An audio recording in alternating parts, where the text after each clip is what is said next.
মূল্যৱান কোনো বস্তু হেৰালেও ইমান কষ্ট নহয়, যিমান কষ্ট হয় কাষৰ মানুহবোৰ পৰিৱৰ্তন হ'লে।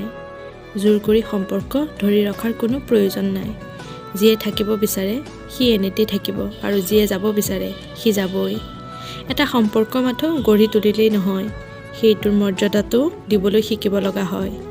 সকলো ল'ৰাই শৰীৰ নিবিচাৰে, কোনোৱে অলপ ভাল পোৱা পালেই নিজৰ সকলো বিলাই দিব পাৰে। নিজৰ ঘৰখন ভাল হওক বা বেয়া হওক, নিজৰ ঘৰৰ নিচিনা শান্তি কোনো ৰাজপ্ৰসাদতো পোৱা নাযায়।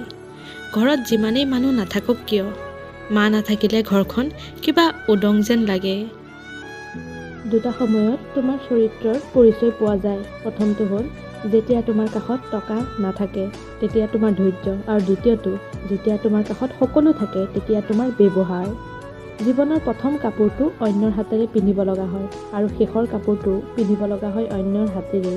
তথাপিও মানুহৰ অহংকাৰ নকমে। শূন্য পকেট দেখিও বেকাৰ ল'ৰাটোৰ কাষত যিজনী ছোৱালী থাকে, সাফল্যৰ পাছতো সেইজনী ছোৱালী ইষ্টি হোৱাৰ যোগ্যতা ৰাখে।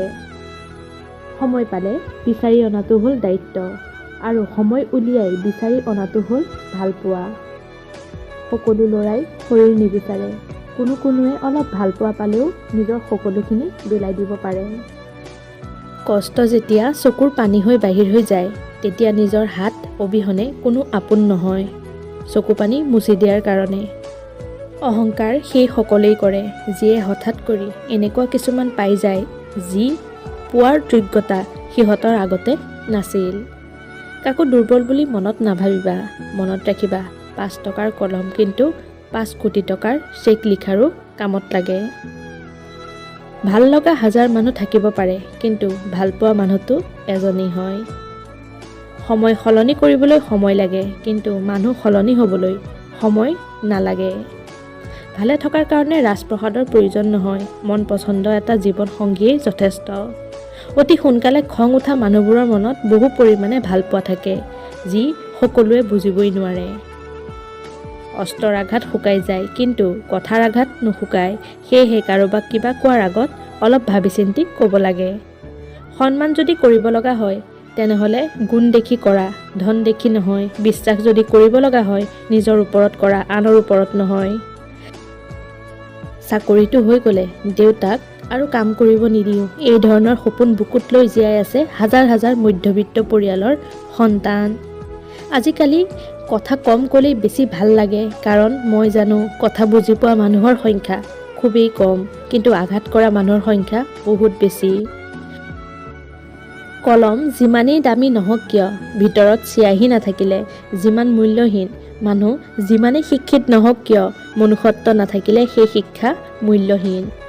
মানুহ যেতিয়া মিছা সপোন আৰু আৱেগৰ মাজত থাকে, তেতিয়া এনেকুৱা লাগে যেন জীৱনটো বহুত সহজ, আৰু যেতিয়া বাস্তৱৰ সন্মুখত থিয় হয় তেতিয়া বুজা যায় জীৱনটো কিমান কঠিন। ছোৱালীজনী বেয়া হ'ব পাৰে, ছোৱালীবোৰ নহয়। ল'ৰাটো বেয়া হ'ব পাৰে, ল'ৰাবোৰ কিন্তু নহয়। জীৱনত সুখী থকাৰ চিক্ৰেট কি জানেনে? কাৰো কথা কেতিয়াও গাত নলগাব। কেৱল এজনক আন্ধাৰৰ দৰে ভাল পাই যাওক, কেতিয়াও পৰাজিত নহ'ব, কেতিয়াও বিশ্বাসঘাতকতা নাপাব, কেতিয়াও প্ৰতাৰিত নহ'ব, আৰু তেওঁ হৈছে আপোনাৰ সৃষ্টিকৰ্তা, আপোনাৰ ভগৱান। আচলতে বাস্তৱ জীৱনটো সঁচাই বহুত কঠিন। অতিৰিক্ত কাকো বিশ্বাস নকৰিব, অতিৰিক্ত কাকো ভাল নাপাব, অতিৰিক্ত কাৰো ওপৰত বেছি আশা নকৰিব, কাৰণ অতিৰিক্ত শব্দটোৱে আপোনাক এদিন বহুত কষ্ট দিব।